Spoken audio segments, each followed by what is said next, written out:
on ET? You fuck with him? Man, that nigga broke, man. I'm just keeping it real. I'm just keeping it real. Okay, so this thing. E.T. OG. He from my hood. You know what I mean? He from my hood. This thing. The nigga got his little buddy from a little movie and shit. Moved away, didn't hit nobody. Yeah, what? I ain't mad at him, but I'm just saying, tell the truth. You weird, nigga. You were broke. You ain't even had no phone to call home. You had to get some kids. That nigga, y'all didn't even know that, man. That nigga was an eon old, man. For real? Man, home was grown. He hanging with some kids, bruh. I can't freestyle. I can't freestyle. I can't be bucks. I wish I could. I can't be bucks. Anyway, welcome to the show, people. Part 3 after I was going in as well, I mean, you know, I'm trying. I've just started, so it's going good so far. Actually, I have to thank all of you for logging in, subscribing, liking, commenting, sharing, all of that stuff. Yeah, I can see it. I got analytics. I can see it. Today, we're going to be going into some wildly disturbing alien conspiracies, all that good stuff that you like to hear, you know? Well, some people like to hear it. But anyway, before we get into the video, please like, please subscribe, share, comment, all that good stuff, whatever. Let's get out of the way and let's get into the video. Let me be clear. UAP are real. Advanced technologies not made by our government or any other government are monitoring sensitive military installations around the globe. Furthermore, the U.S. is in possession of UAP technologies, as are some of our adversaries. I believe we are in the midst of a multi-decade secretive arms race, one funded by misallocated taxpayer dollars and hidden from our elected representatives and oversight bodies. For many years, I was entrusted with protecting some of our nation's most sensitive programs. In my last position, I managed a special access program on behalf of the White House and the National Security Council. As such, I appreciate the need to protect certain sensitive intelligence and military information. I consider my oath to protect secrets as sacred, and I will always put the safety of the American people first. With that said, I also understand the consequences of excessive secrecy and stovepiping. Nowhere was this more apparent than in the aftermath of 9/11, which many of us remember all too well. I believe that America's greatness depends on 3 elements. A watchful Congress, B, a responsive executive branch, and C, an informed public. Over the last decade and a half, I learned that certain UAP programs were and are operating without any of these elements.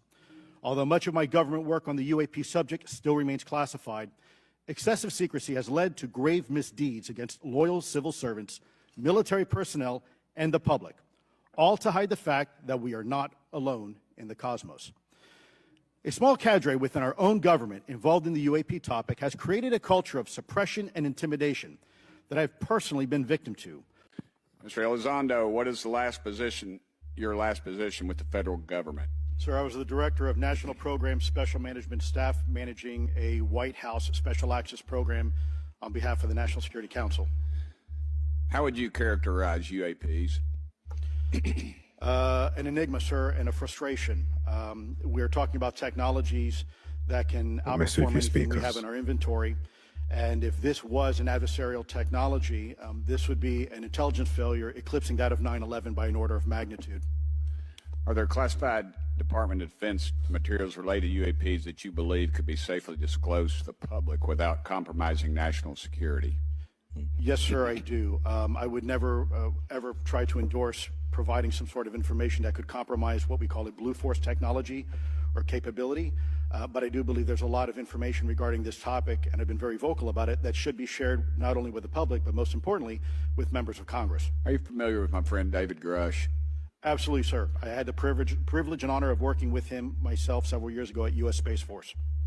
Last year, as you know, he testified that the U.S. has run a multi-decade UAP crash retrieval and reverse engineering program. Would you agree with that?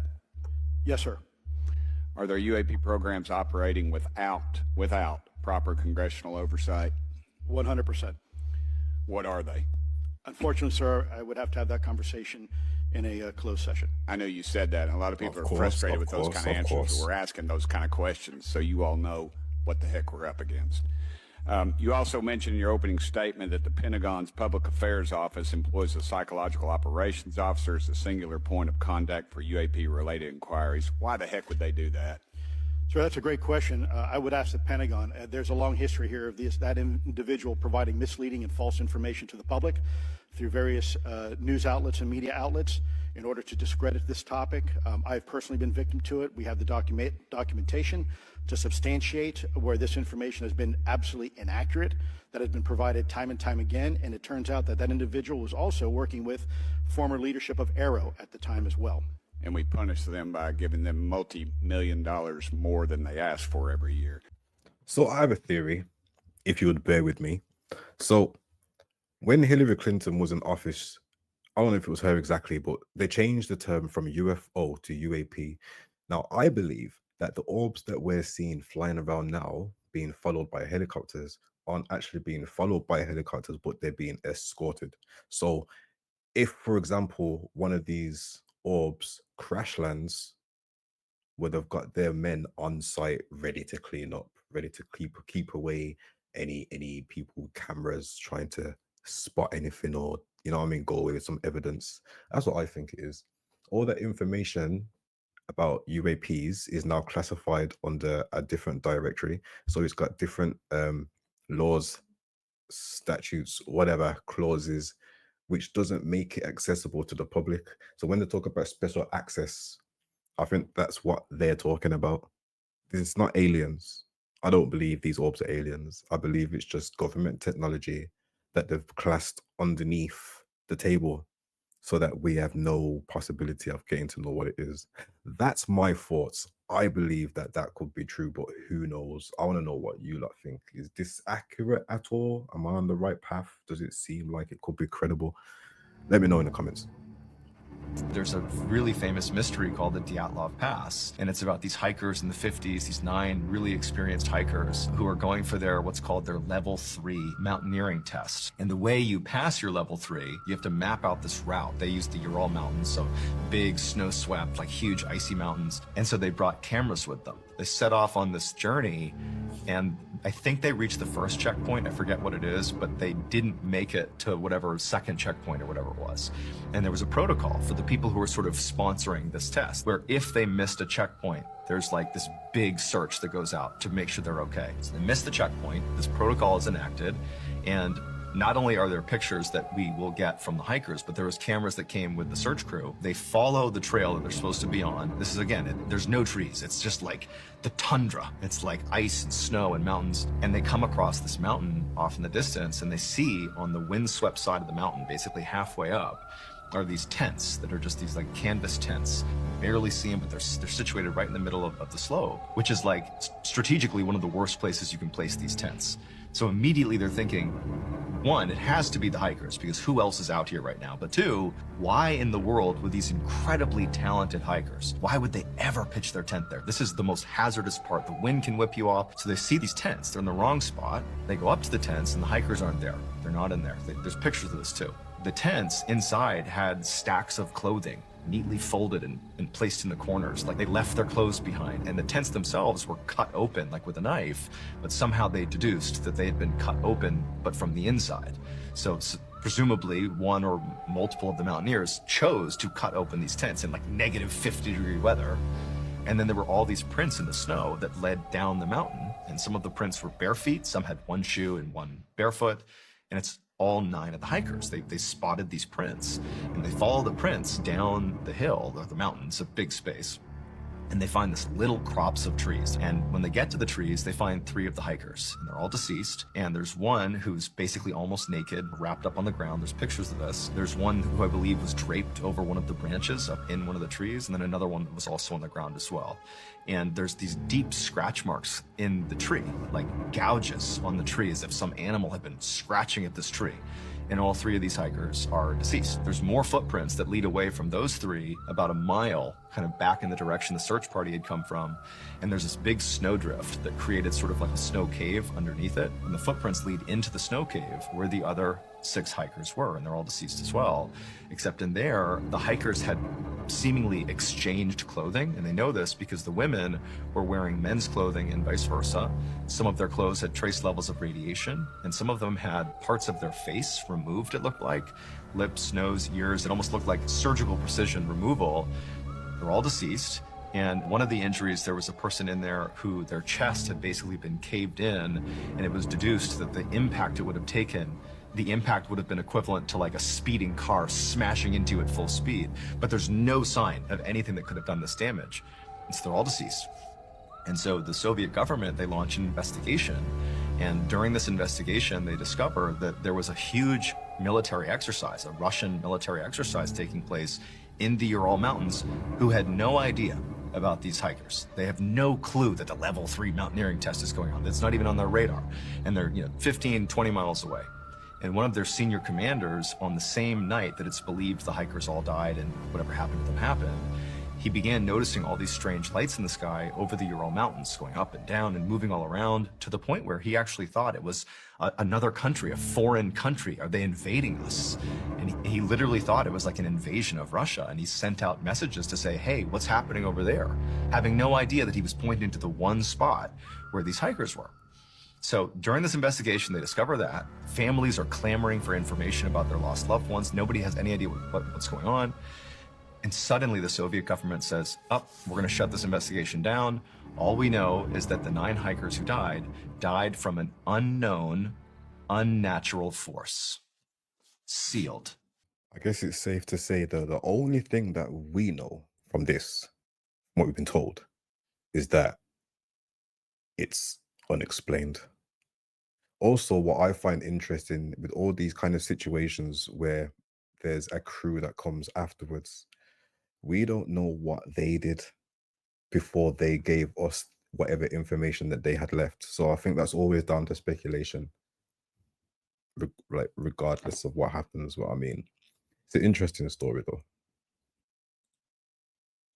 And it was in the demonstration of the reactor working where it caught my attention to where this is technology that doesn't even exist. So, I mean, that was the first time I knew that this is really something different. What was it? What was it? What was it about this reactor that made you think that it didn't exist technologically? Well, it was I actually have to back up because there were some briefings that I read before that certainly gave me the impression that this was going to be a weird job, but this was the first hands-on thing. This was a small reactor about the size of a hemisphere, about the size of a basketball, on a metal plate, and when it was running, it produced a gravitational field of its own. Now, this is something that we can't do. We can't produce any gravity. The only way we get gravity is from large quantities of mass. But there's no machine we can have that turns on that makes gravity, like, you can turn on an electromagnet and it makes a magnetic field. We can't make a gravitational field. Anyway, this device was producing that. And Barry said, almost like he was bragging, go ahead, try and touch the sphere. And I couldn't. It pushed my hands away, just like 2 like poles of a magnet. So that was... so like when you take 2 magnets and you try to press them together and they push against each other? Yeah, that kind of cushion feeling, but you can't get them together. The closer you put them, the more they push. But and you felt that physically with my hand? Yeah. Now there's nothing that does that, and that immediately caught my attention. Going, wow, this is something else. What was your thought? Like when you felt that, and you knew that there was nothing that you were aware of that could produce this? Then that connected me to the briefings that I read on the first day at S4 was that, everything that I had read was apparently accurate. What were you reading? It was kind of an overview. This project was to back engineer the alien craft. And specifically, it was to try and back engineer and see if we can duplicate the technology with available materials.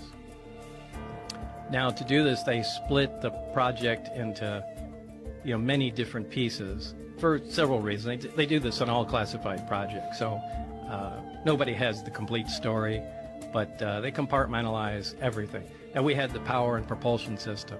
So what the briefings they gave me were like a 1 or 2 page overview of some of the other projects that were going on, in the craft. The only reason they do that is just in case what you're working on is connected intimately in some way that we don't know of to one of the other projects. You have to know their their existence.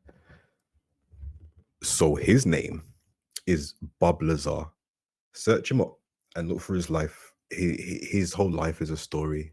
He was first found in a newspaper because he built a rocket car or put some super fast propulsion engine on his car, and they picked him up and they took him into Area 51 or area called S4, and that's when he started going through all this alien stuff and this secret technology. Whether it was true, it's still speculation to this day.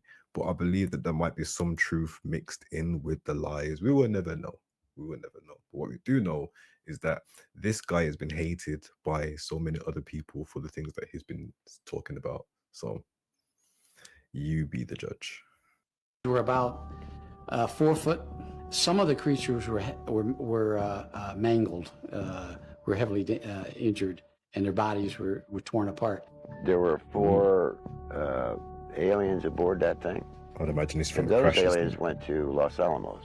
And we were told that the extraterrestrial went to Kirtland Field, Kirtland Air Force Base, and then on to Los Alamos. 2 pathologists said there wasn't anything in the anatomy books. There wasn't anything in what our medical schools. They had never seen anything like this. First I thought it was a child. It was small. Then I looked at this head and all. The head was different, the arms were spindly, the body was gray. But the creatures were approximately 4 foot. They had didn't appear to have any ears. They only had 2 orifices. They didn't have earlobes. They had 2 ear canals. They had an indentation for the nose, very, very big eyes. The large eyes. The fingers had no thumbs, just four fingers. Suction devices on their tips of their fingers. You know, the 4 fragile fingers and the long arm, real short joint. Almost looked like they were nude, but they actually had a very thin but tight-fitting suit on. One was alive, partially alive at the time that this happened. It died in. That's the first time I've heard of that tight suit thing. But the bodies of the extraterrestrials that were found at the scene were in a deep freeze, placed in a deep freeze, and sent to Wright Pat Field in Dayton, Ohio. The craft was more or less an oval egg-shaped craft. It wasn't saucer-shaped. That particular craft, there were some problems with, number one, getting it on the flatbed to take it up to Area 51. The interior craft was, it didn't have any actual levers or flight control systems that we would identify as a flight control system. But they eventually, I think, over some time, figured it out.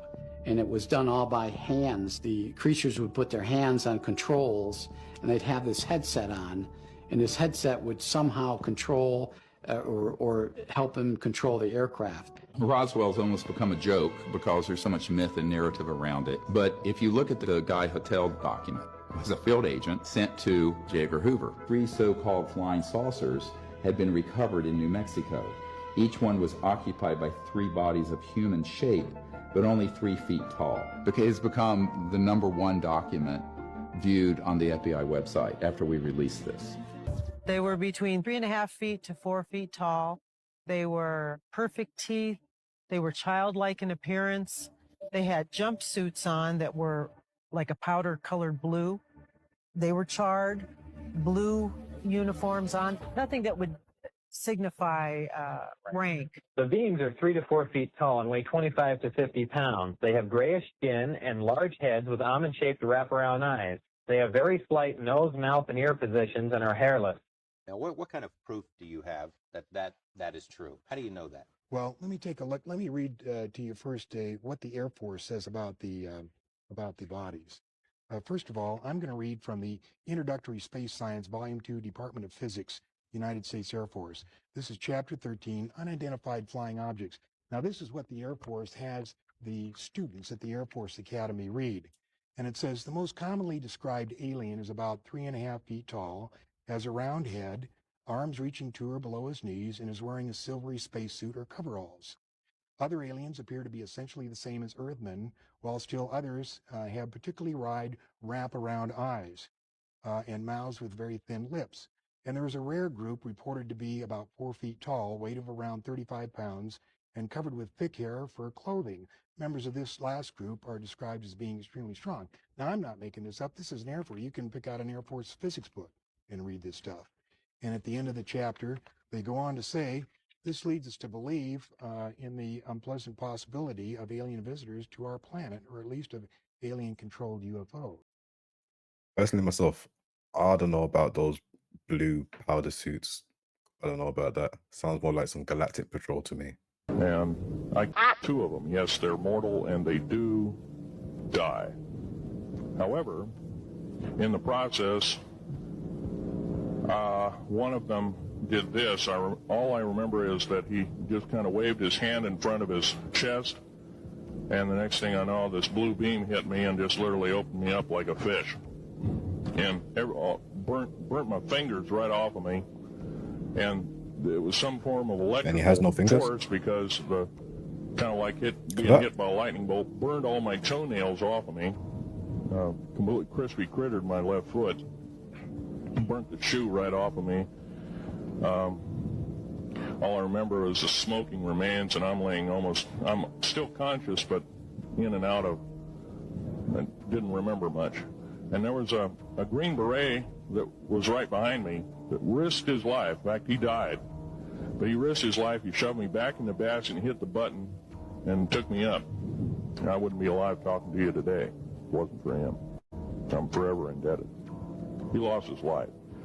66 Secret Service agents, Green Berets, Black Berets, crack troops lost their lives because the government, our United States government, lied, did not tell us anything about the alien threat. There's a war underneath there, and I'm talking dead serious. It's been going on since that time. Since late August of 1979, our military, the Russian military, basically the militaries of the world, have been in constant conflict with the outer space alien. The fact that he's got scars to show, I'm guessing that could be verified by someone, somewhere, somehow. Well, sadly, he lost his life, and it said that it was a purposeful act. So maybe he knew or seen too much. And they say that it was a purposeful act, so maybe he's seen too much. Had the opportunity over the years to interview, again, people who have worked at the test site at Groom Lake. One gentleman spent 12 of his 30 years in black programs at Groom Lake. When I asked him, I said, first of all, I said, do you believe in UFOs? And he looked at me with a straight face in one-on-one. He said, absolutely, positively, they do exist. I said, can you expand upon that? He said, no, I can't. About a year later, we were talking about, again, activities at Groom Lake. And I asked him, I said, you know, can you really tell me what's happening out there? He said, well, there's a lot of things that are going on there that I won't be able to tell you until the year 2025. But we have things in the Nevada desert that would make George Lucas envy.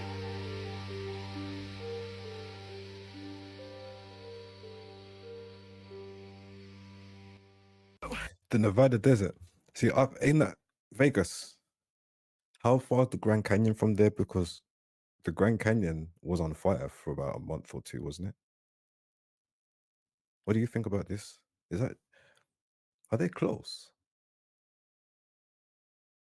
It might be close. I don't know. What we're thinking of as aliens are they're extra-dimensional beings that You hear the ice cream man? an earlier precursor of the space program made contact with. They are not what they claim to be. They have infiltrated a lot of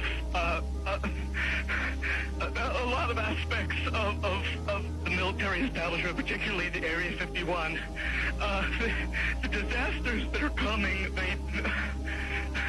the military, the government knows about them, and there's a lot of safe areas in this world that they could begin moving the population to now aren't. But they're not doing anything. They are not. They want the get your population centers wiped. So this was an alleged random call-in on a radio show, and he basically was saying that he's running from somewhere. He's on an empty road at a phone box, and he started to call this radio station and explain everything that he just said in that video, plus more. And I think there was a part 2. I also believe that in the future there was some sort of message that he played out to people somewhere or somehow, saying that he was okay, but it's real. But there's been nothing other than that to confirm whether or not any of this is true. But at the time, it scared a lot of people, and it made a lot of people start thinking. To repeat the experiment from yesterday. So we're going to see what we're seeing in the sky right now. And again, those are orbs. I have no idea why they're here now. It's not related to the experiment. The candle right here is to show you there's no air currents in here. I'm trying to make this video very, very quick, okay? We're going to blow that out. Okay, it's out. Again, watch. We're waiting on the steam. To my left is the sink, my test bathroom. What we're going to do real fast, I have one drop of black ink going into the water right now. Look how fast it does whatever it's doing. But look. It will produce your silhouettes and everything else at all levels, at all angles, and everything else is going to produce something different. I have one drop of black, I'm sorry, of red. I'm trying to do this really quickly for you. Look. Watch what's happening.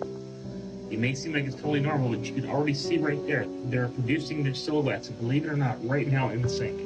Same thing is going on in the bathroom right now, which I can feel is going on here in the sink. Look. Don't mind the orbs. Okay, we'll come back to that in a second. Look at the edges. Look at the spirals. Again, that right there is one of our visitors. They look nothing like us. Again, this is not a filter or AI. Look at the bathroom.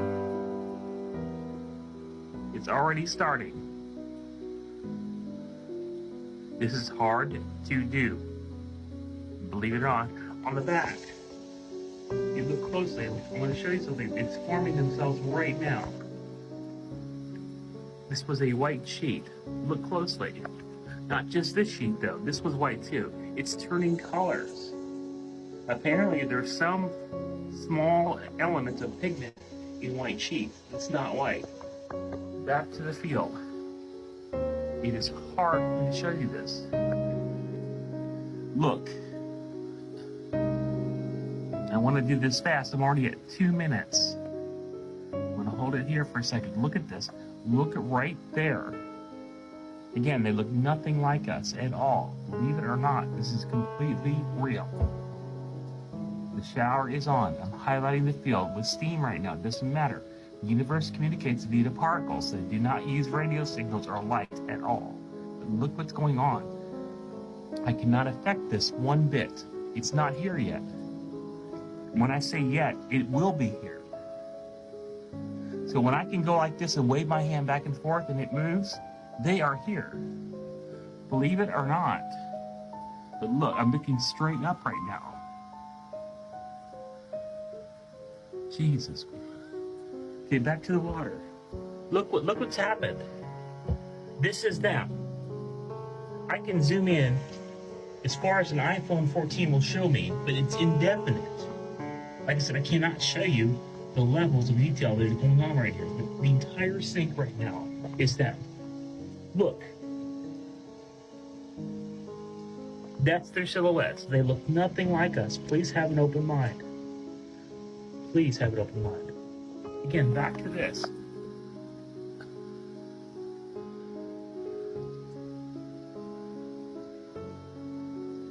Okay, this is when I take it. I'm going to take a shower shortly. Please see the previous video. This is completely amazing, but it's getting old. Okay, we're not alone. I'm doing this for a year now. I'm 55 years old, U.S. military. I never believed in aliens until now. I don't know if you can see what I'm showing you right now. Until now. This is a white sheet. Not anymore. Okay? There's nothing to fear but change. But change. But change. I'm gonna stop talking.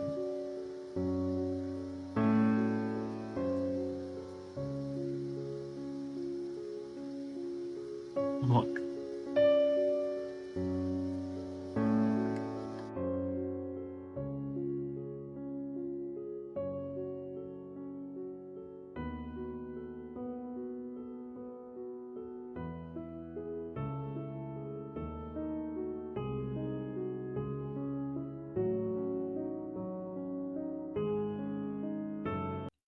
What do you think that is? I'll tell you what I think it is. I think it's weird. But weird isn't always bad, because sometimes it's the weirdest things which will make the most sense. The context to this is there's a guy in his bathroom, he's turned the shower on so it creates the steam, and he's saying that there's a mothership transmitting energy fields above his house. So what he's doing, for some reason, I don't know why, but he's grabbed ink and a sink full of water and he's put the drops in there.